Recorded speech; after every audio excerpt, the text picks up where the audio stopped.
పరిశుద్ధ నామానికి మహిమ కలుగునుగాక. ప్రభువునందు మిక్కిలి ప్రియులారా, ఈ రాత్రి మనమందరం ఈ విధంగా కూడుకుని యేసయ్య నామాన్ని ఘనపరచడానికి, మహిమపరచడానికి దేవాది దేవుడు మనకు అనుగ్రహించాడు. కాబట్టి నా ప్రియులారా, ఈరోజు ధ్యాన అంశం ఏంటంటే నీతియుక్తముగా, అందరూ చెప్పండి, నీతియుక్తముగా వేటిని మనం చేయాలి. ఈరోజు మెసేజ్ యొక్క టైటిల్ నీతియుక్తముగా మనము వేటిని చేయాలి. 7 పాయింట్లు కాదు, 2 పాయింట్లు. చాలా జాగ్రత్తగా ఈ మాటలు మనము గమనించాలి. నేనంటాను, ఈ 40 దినాల యొక్క కూడుకులో దేవుడు ఒక్కొక్క రోజు ఒక అంశాన్ని మన ఆధ్యాత్మికమైన జీవితంలో, ఈ కూడుకుల యొక్క ముఖ్య ఉద్దేశం ఏంటంటే ఆచారంగా కాదు, ఆత్మీయంగా మనం ఎదగడానికి, ప్రార్థనలో ఎదగడానికి, వాక్యములో ఆత్మీయ స్థితిలో మన ఎదగటానికి, మనలను మరింతగా దేవునిలో బలపరచడానికి మాత్రమే ఇది. కాబట్టి శ్రద్ధగా దేవుని మాటలు ప్రతి ఒక్కరూ కూడా ఆలకించాలని ప్రభు పేరిట మనం చేస్తున్నాను. నీతియుక్తముగా మనం వేటిని చేయాలి. అసలు నీతియుక్తముగా ఏంటి? నా ప్రియమైన దేవుని బిడ్డలారా, నా ప్రభు అయిన యేసు క్రీస్తు ఎవరు? ఆయన నీతిమంతుడు కదా. సమాజములో నీతిని అనుసరించి నడిచే వాళ్ళు లేరు. ఇప్పుడు ఉదాహరణకి నోవహు కాలంలో మనం చూద్దాం. నోవహు కాలంలో మనం చూస్తే వాళ్ళు ఊహలలోనూ, తలంపులలోనూ, ఆలోచనలోనూ నరులందరూ కూడా ఏమయ్యారు?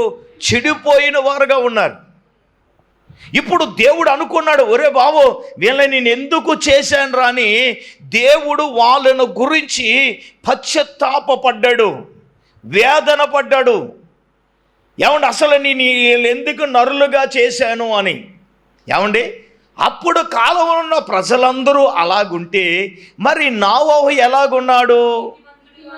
చెప్పండి, నోవహు ఎలాగున్నాడు?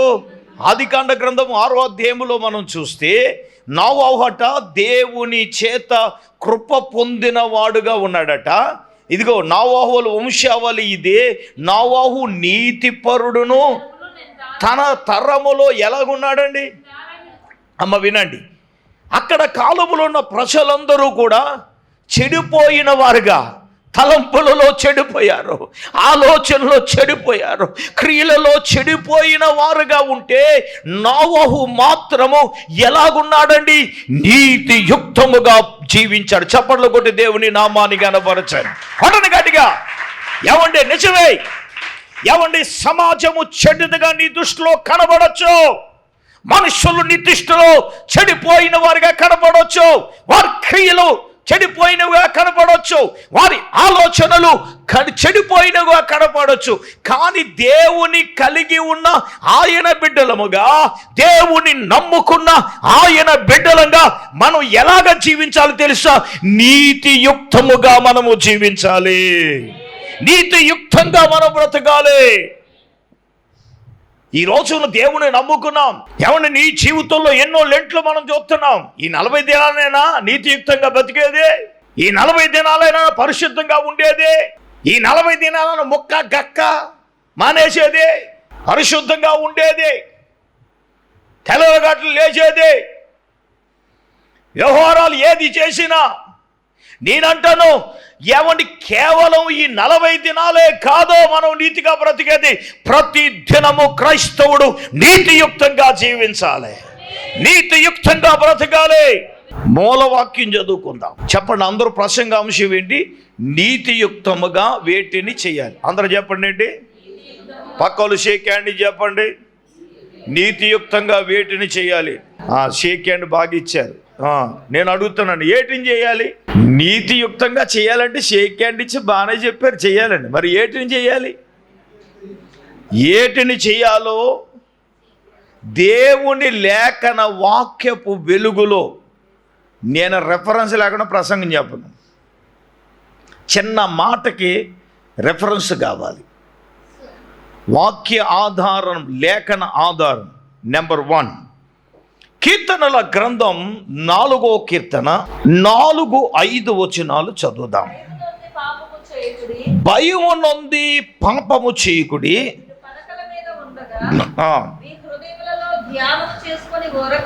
ఓకే, నీతియుక్తమైన బలులను అర్పించుచు యెహోవాను నమ్ముకొనండి. అందరు ఈ మాటలు చెప్తారా? నీతియుక్తమైన బలులను అర్పించుచు యెహోవాను నమ్ముకోండి. అమ్మా, నీతియుక్తమైన బలులు అర్పించాలంటే ఒక నిర్దోషమైన మేకను తీసుకురావాలి. నీతియుక్తమైన బలులు అర్పించాలంటే నిర్దోషమైన గొర్రె పిల్లను తీసుకురావాలి. నీతియుక్తమైన బలులు అర్పించాలంటే తెల్లటి ఆ గొవ్వలంటే ఏంటి? పావురాల్ని తీసుకురావాలి కదా. నిర్దోషమైన మేకను ప్రతి ఆదివారం తోలుకురావాలి. మీరు ఏంటంటే పాస్టర్ గారు, ఆదివారం అరకాసే మాసం తేటాకి తెగ తొడను చూసేస్తాం మేము, మీ మేకనేం తెస్తాం? ఏమండి, హలో, బలులంటే అక్షరార్థమైన బలులా? నీతియుక్తమైన బలులు అంటే 2 విషయాలు మీకు జ్ఞాపకం చేస్తాను. అందరూ చెప్పండి. నీతియుక్తమైన బలులు అంటే పార్ట్ నెంబర్ 1, 51వ కీర్తన. 51వ కీర్తన దయచేసి మనము 16వ వచనము నుండి కాదు, ఓకే ఓకే, విరిగిన మనసే దేవునికి ఇష్టమైన బలి. దేవా, విరిగి నలిగిన హృదయమును ఆలస్యము చేయవు. దయచేసి ఈ మాట నోట్ చేయాలి. ఏంటంటే నీతియుక్తమైన బలులు అర్పించడం అంటే విరిగిన మనస్సు. చెప్పండి ఏంటి? విరిగిన మనస్సే దేవునికి ఏంటంట? ఇష్టమైన బలి.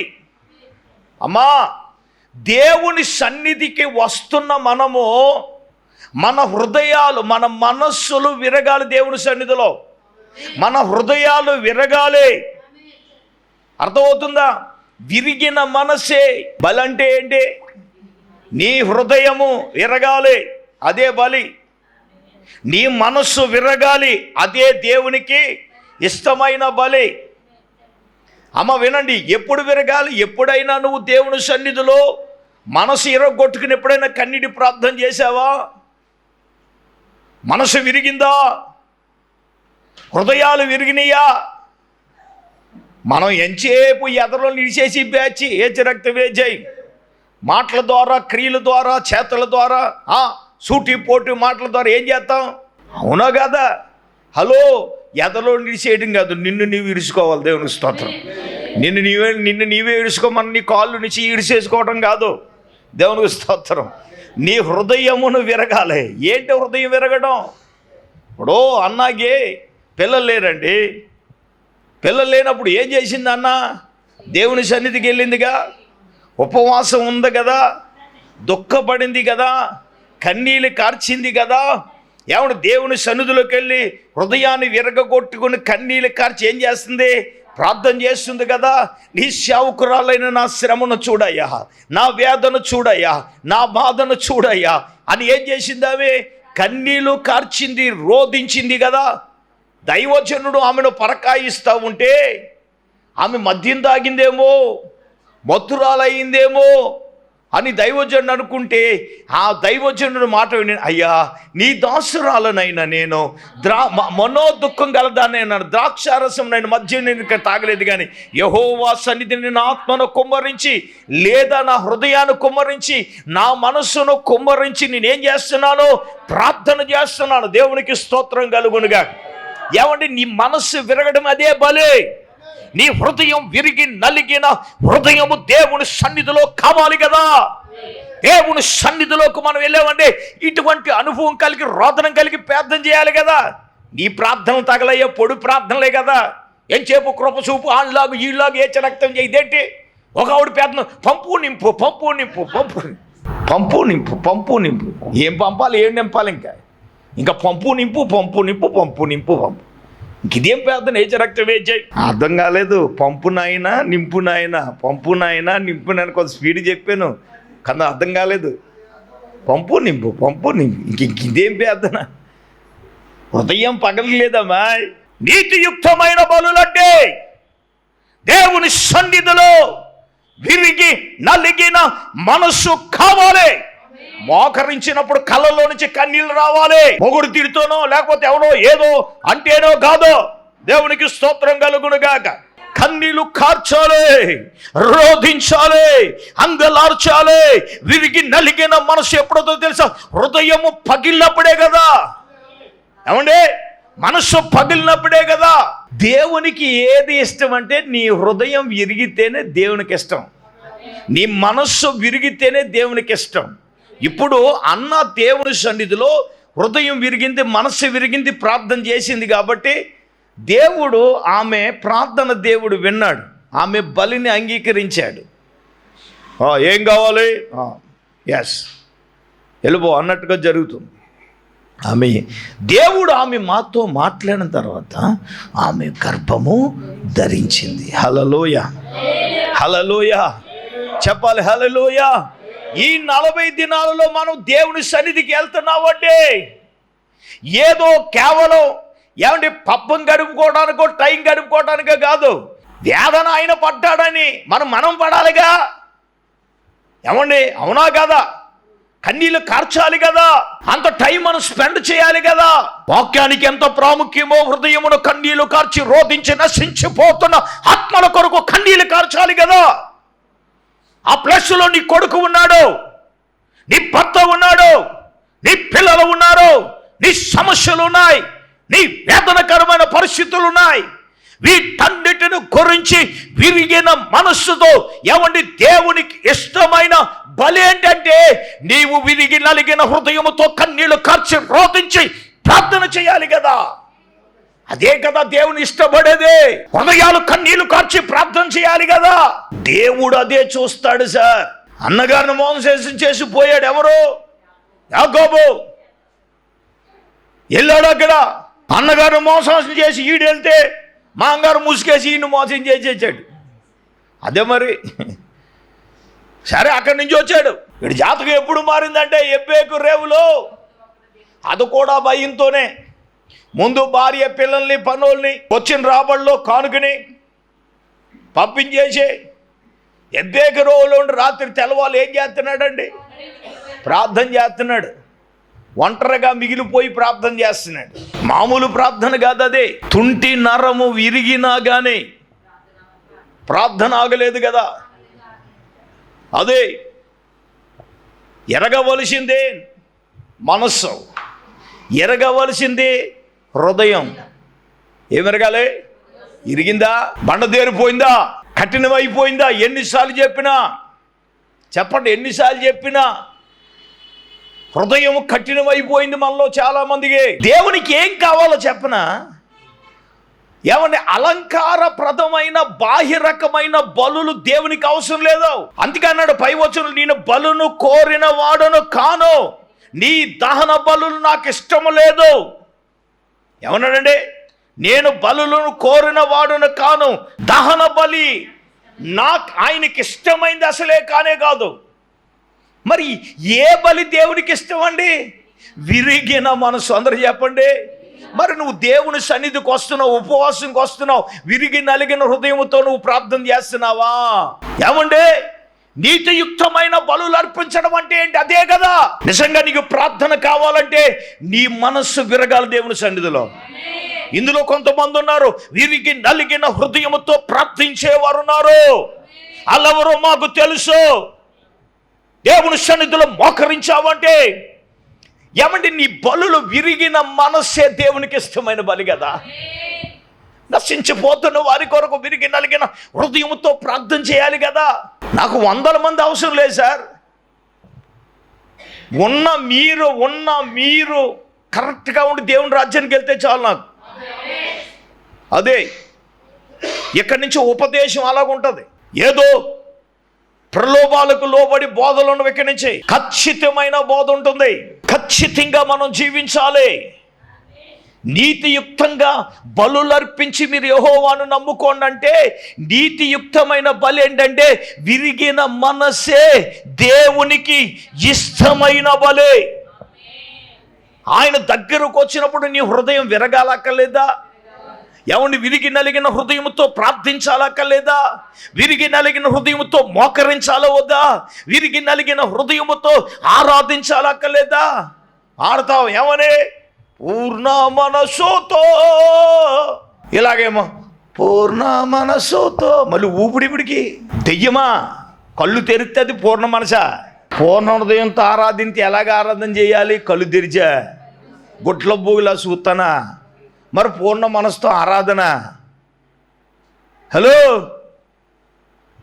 పూర్ణ మనసుతో ఆరాధించడం అంటే నిన్ను నీవు మయమరచి ప్రభువుని ఆరాధిస్తుంటే ఒక మాట అన్నాడు, అట్లాగా ఆరాధించిన వారిని మీద దేవుని శక్తి ఆ వ్యక్తిని ఆవరిస్తుంది. దేవుని అభిషేకం ఆ వ్యక్తిని ఆవరించగా తనలో ఉన్న రుగ్మతలన్నీ పోతాయి, బలహీనతలన్నీ పోతాయి. ఏమండి, మోకాళ్ళ నొప్పులు పోతాయి, నడువు నొప్పులు పోతాయి, నిద్ర మొత్తం పోతుంది, హృదయంలో ఉన్న భారమంతా పోతుంది, శాపాలు పోతా ఉంటాయి.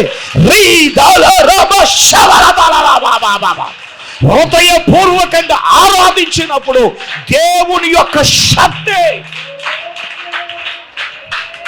ఏమండి, హృదయాలు పగలగొట్టుకుంటేనే వస్తాయి కదా. ఒకడు ఆత్మ కావాలని దేవుని దగ్గర నిలబడితే అపోస్తులు చేతులెట్టి అందరి మీదకి వస్తున్నా, అడి మీదకి రాలేదు. ఎవడాడు? అబ్బబ్బబ్బబ్బ సూపర్. ఎవరండి? అబ్బా, ఆడి గురించి మీకు తెలుసు. అబ్బాయి, అందరి మీదకి ఆత్మ వస్తుంది, ఈడి మీదకి రావట్లేదు. వెంటనే పరిగెత్తికి వెళ్ళిపోయాడు అబ్బాయి, డబ్బు తెచ్చేసేది. మన మీద ఆడే బెటర్ వేజి రక్తం వేజి ఎంత చెప్పను, కట్టిన రాళ్ళు కర్రగా వేజి రక్తం వేజి ఆడికి పాపం డబ్బు తెచ్చేసాడు. దేవునికి స్తోత్రం. అట్టుకొచ్చేసి అపోస్తులు పాదం మీద పెట్టేది. ఆ వరవేద నాకే, రే నీ డబ్బు నీ వెండి నీతో నశించున్నది. కొంతమంది కానుక ఎక్కువ ఇచ్చేస్తే పాస్టర్ గారు పొగిడేస్తారని నేను ఇచ్చినోడిని పొగండి, ఏమన్నా పొగండి, ఏజి రక్తం వేజి దేవుడే నిన్ను పొగడాలి. హల్లెలూయా. అంత మాట అంటాడా? ఏజి రక్తం నువ్వు ఇచ్చేది దేవునికి, నాకు కాదు. నువ్వు ఇచ్చినను నువ్వు ఇవ్వకపోయినను, నేను చేసినను చెయ్యకపోయినను, దేవుడు చేసేది దేవుడు చేసుకుపోతూ ఉంటాడు, ఏది ఆగదు. అదవుతుందా? అమ్మగారు నాకు సూత్రం నేర్పించారు. పాసి గారు, ఇవ్వాలనుకున్నవాడు అడిగినెత్తాడు, ఇవ్వకూడదన్నవాడు వందనాలు. మా వాళ్ళు ఎంత డెవలప్ అయిపోయారండి బాబా. దేవుని బిడ్డలారా, వీడు బంగారం డబ్బు పట్టుకొని వచ్చే రే, నీ డబ్బు కదరా కావలసింది, నీ హృదయము దేవుని ఎదుట సరి అయినదిగా. ఏంటబ్బాయి చెప్పండి? నీ హృదయమైన, నా హృదయమైన, మన హృదయమైన దేవుని ఎదుట ఎలాగ ఉండాలి నాన్న? సరి అయినదిగా ఉండాలి కదా, సరి అయినది రీతిలో ఉండాలి కదా. అదే నువ్వు ప్రార్థించినప్పుడు విరిగి నలిగిన హృదయముతో ప్రార్థించాలి, కన్నీళ్ళు కార్చి ప్రార్థన చేయాలి. అదేనట దేవునికి ఇష్టమైన బలి అంట. ఇప్పుడు నీతియుక్తమైన బలి ఏంటి? నువ్వు ప్రతిరోజు చెయ్యాలి. అదే దేవుని సన్నిధికి వచ్చినప్పుడు చెయ్యాలి. ఇంకా పొడు ప్రార్థన మానేయండి. దేవుడు అన్నాడు అక్కడ, నీతియుక్తమైన బలులు అర్పించండి, యెహోవాను నమ్ముకోండి. ఎప్పుడు నమ్ముకోమన్నాడు? నువ్వు నీతియుక్తమైన బలులు అర్పించి నమ్మమన్నాడు కదా. ఇప్పుడు నీతియుక్తమైన బలులు అంటే విరిగిన మనసే దేవునికి ఇష్టమైన బలి. ఇది నెంబర్ 1. ఇందులో పార్ట్ 2 ఏంటంటే, నీతియుక్తమైన బలులు అంటే మన నోట నుండి వచ్చే స్తుతులు స్తోత్రాలు. చెప్పండి, స్తుతులు స్తోత్రాలు అంటే వీటిని ఏ బలులు అంటారంటే స్తోత్ర బలులు. చెప్పండి, గట్టిగా చెప్పండి. స్తోత్ర బలులు అంటే దేవునికి స్తుతులు అర్పించడం, అదే బలి. అందుకే బర్క్ మనసు గారు రాశారు ఏమని, స్తోత్ర బలి అని అన్నాడు. కానీ అపోస్తుడైన పేతురు ఒక చక్కని మాట అన్నాడు దీనికి. మొదటి పేతురు రాసిన మొదటి పత్రిక 2వ అధ్యాయం, ఒకసారి 2వ అధ్యాయము 5వ వచనాన్ని చదువుదామా. యేసుక్రీస్తు ద్వారా ఆత్మ సంబంధమైన బలులు అర్పించుటకు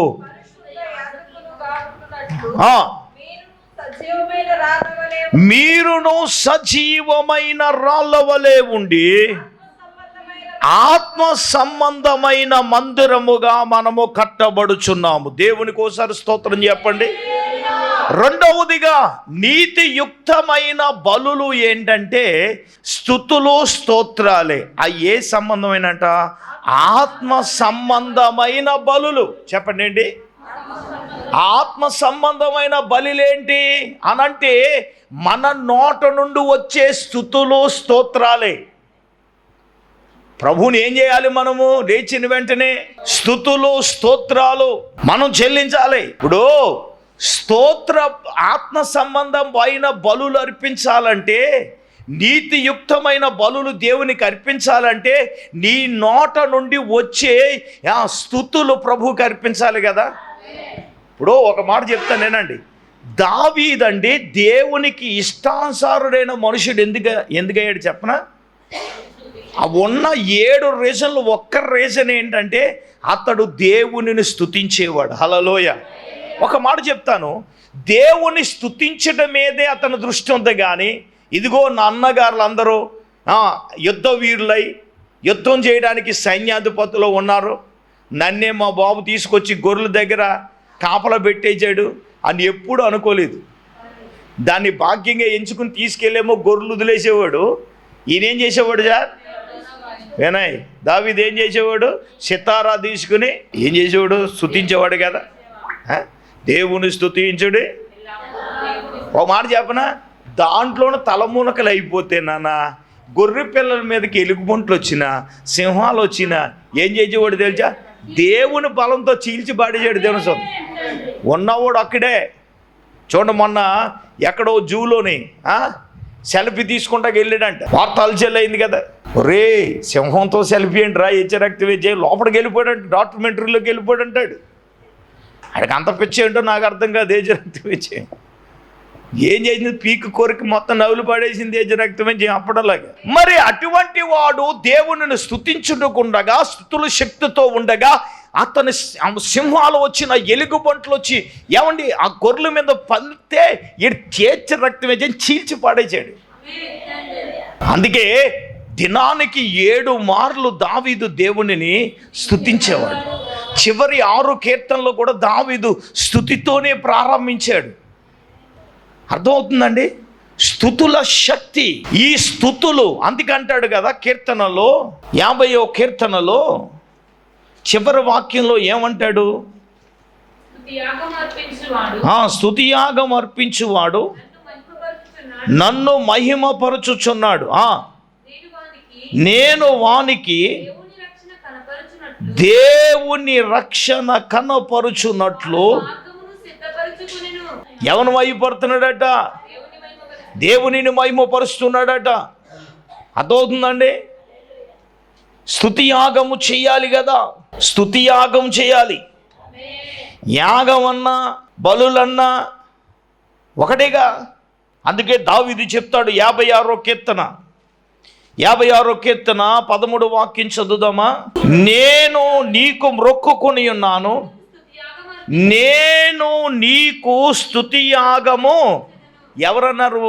దావీదు గారే అన్నారు.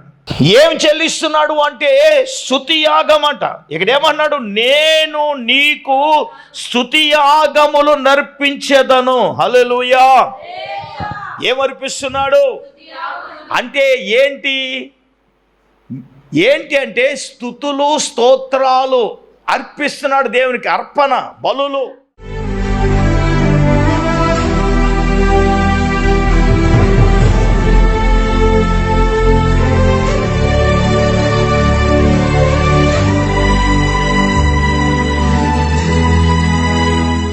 స్తోత్రం స్తోత్రం స్తోత్రం స్తోత్రం. పరిశుద్ధుడు వేం తండ్రి, మహోన్నతుడా, నీకు వందనాలు ప్రభువా.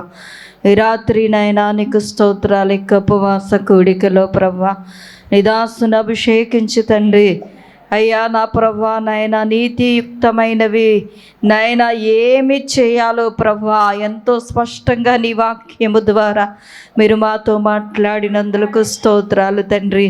అయ్యా నాయన నీకు స్తోత్రాలు. నీతియుక్తమైన బలులు అర్పించాలని ప్రభువా అయ్యా నాయన నీకు స్తోత్రాలు. విరిగిన మనసే నీకు ఇష్టమైన బలిని ప్రభువా అయ్యా, విరిగి నలిగిన హృదయాన్ని కలిగి ప్రభువా అయ్యా నా తండ్రి నీ సన్నిధిలో నైనా విరిగి నలిగిన మనస్సుతో ప్రభువా మేము బలులు అర్పించాలని నైనా అయ్యా, స్తోత్ర బలులు అర్పించాలని నైనా, స్తుతులు చెల్లించాలని ప్రభువా అయ్యా నాయన, స్తుతి యాగము చేసేవాడు నన్ను మహిమపరుస్తున్నాడని నైనా నీ వాక్యము ద్వారా మీరు మాతో మాట్లాడారు తండ్రి. అయ్యా నీతియుక్తమైన బలులను మేము అర్పించేవారముగా విరిగిన మనస్సు మీరు మాకు దయచేయండి తండ్రి. విరిగిన మనస్సుతోనైనా నీ యొద్ద వేడుకున్నప్పుడు ప్రభువా విరిగిన మనస్సుతోనైనా నీకు బలులు అర్పించినప్పుడు నాయనా వారిని నీవు ఆలస్యం చేసే దేవుడు కాదు తండ్రి. నీకు వందనాలు యేసయ్యా నా తండ్రి, నీకు స్తోత్రములు ప్రభువా. నీ యొద్దకు వస్తున్న మేము నాయనా నీతియుక్తమైన బలులను అర్పించటానికి అలాగే నీతియుక్తమైన విధులను చేయాలని ప్రభువా మీరు మాతో మాట్లాడారు తండ్రి. నీకు వందనాలు ప్రభువా. నాయనా మీరు ఏది విధిగా ఉంచి ప్రభువా చేయాలని అయ్యా, నీ కట్టడలను నాయన అనుసరించాలని, సత్యమును ప్రభువా అయ్యా మేము చేయాలని ప్రభువా నా తండ్రి, అది మాకు మేలు అని ప్రభువా, అది మాకు ఆశీర్వాదకరమని నాయన మీరు మాట్లాడారు తండ్రి. నీకు వందనాలు ప్రభువా.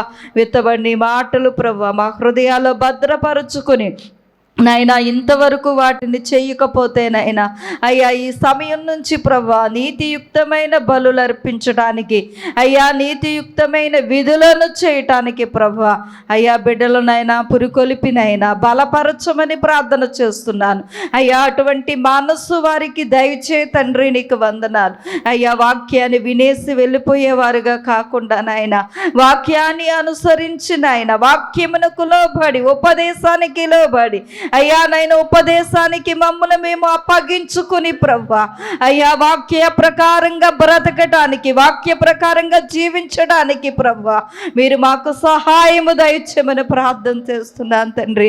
దయగల ప్రభువా కూడి వచ్చిన ప్రతి ఒక్క బిడ్డని పేరు పేరున దయతో జ్ఞాపకం చేసుకుని మీరే మహిమ పొందమని యేసే పరిశుద్ధ నామములో ప్రార్థన చేసి అడిగి వేడుకొనుచున్నా మా పరమ తండ్రి, ఆమేన్.